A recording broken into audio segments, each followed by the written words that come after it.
Hey family, good evening. So last time we was talking about Sodom and Gomorrah, we was getting into the details of exactly why God destroyed them.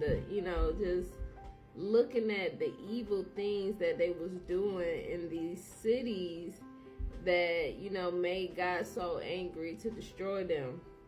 So where we left off, they was, robbing innocent people that came into their land, spent bread with them, and after the people spent bread with them, they would turn around and basically take back everything that person bought from them, plus more, the stuff that person came into that city with. They would strip them of everything until they had nothing, okay? And now we're getting ready to meet somebody else that, God said he was real wicked. As he said, skillful in evil, okay? Like, these people, all they knew was evil. Like, their laws were evil, right? Stuff we would think like, how is that a law? Like, how are people getting away with that?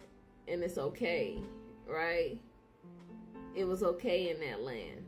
And that's how the devil, how the enemy gets you, right? He made good look bad and bad look good, right? He tried to convince us that, doing things is his way is more better, more funner, right? More beneficial, right? But in actuality, it's just hurting a lot of people, right? So in verse 18 of chapter 18, it says, "And there was a man from the country of Am who was leisurely going on the road, seated upon his ass, which carried a fine mantle of varying colors, and the mantle was bound with a cord upon the ass. And the man was on his journey passing through the streets of Sodom when the sun set in the evening, and he remained there in order to abide during the night. But no one would let him into his house.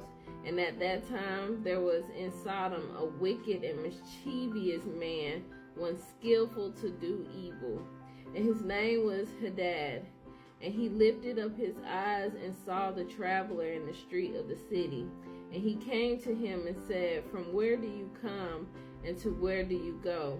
And the man said to him, 'I am traveling from Hebron to Am, where I belong. And as I pass, the sun set, and no one would suffer me to enter his house, though I had bread and water, and also straw and provender for my ass, and am short of nothing.' So he said, I had everything. Like, I had my own food, I had my own water, I had food to feed my donkey. Like, all I needed was a place to sleep, and nobody would offer me that. Like, I wasn't asking, for anybody to go out that way for me.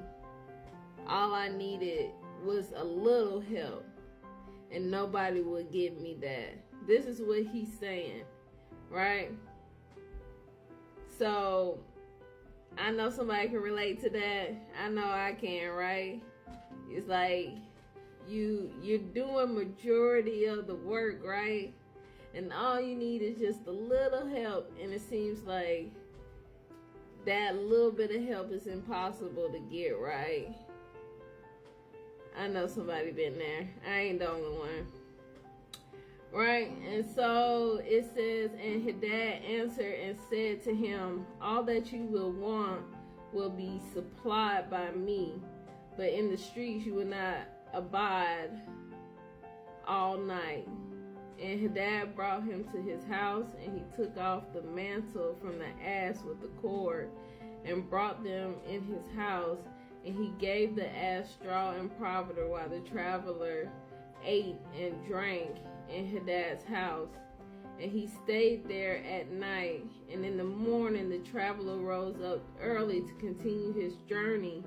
When Hadad said to him, 'Wait, comfort your heart with a morsel of bread and then go. And the man did so, and he remained with him, and they both ate and drank together during the day. When the man rose up to go, and his dad said to him, Behold now, the day is declining. You had better remain all night, that your heart may be comforted. And he pressed him so that he tarried there all night. And on the second day he rose up early to go away. When his dad pressed him, saying, Comfort your heart with a morsel of bread and then go. And he remained and ate with him also the second day. And then the man rose up to continue his journey. And his dad said to him, Behold, now the day is declining. Remain with me to comfort your heart, and in the morning rise up early and go your way. And the man would not remain, but rose and saddled his ass. And while he was saddling his ass, the wife of Hadad said to her husband, Behold, this man has remained with us for 2 days, eating and drinking, and he has given us nothing. And now will he go away from us without giving anything? And Hadad said to her, Be silent. And the man settled his ass to go, and he asked Hadad to give him the cord and mantle to tie it upon the ass. And Hadad said to him, What you say?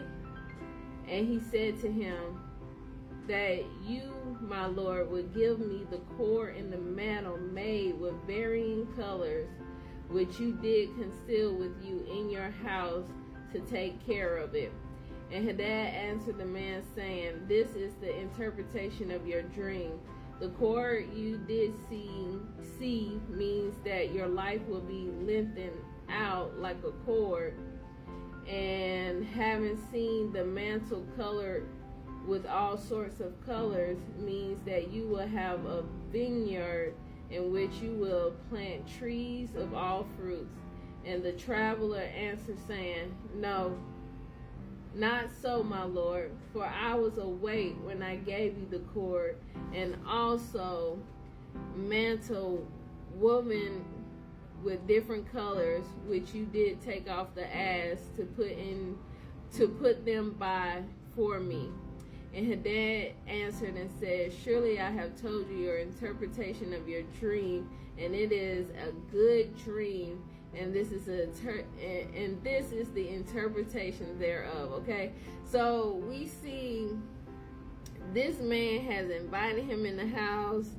The man had his own food and water or whatever to last him. You know, he only needed to stay there for a night. He had everything he needed. He didn't ask him for none of that stuff, but Hadad gave him the stuff, right? And even after the man tried to leave several times, Hadad convinced him to stay and continue to give him things, right, that the man didn't ask for.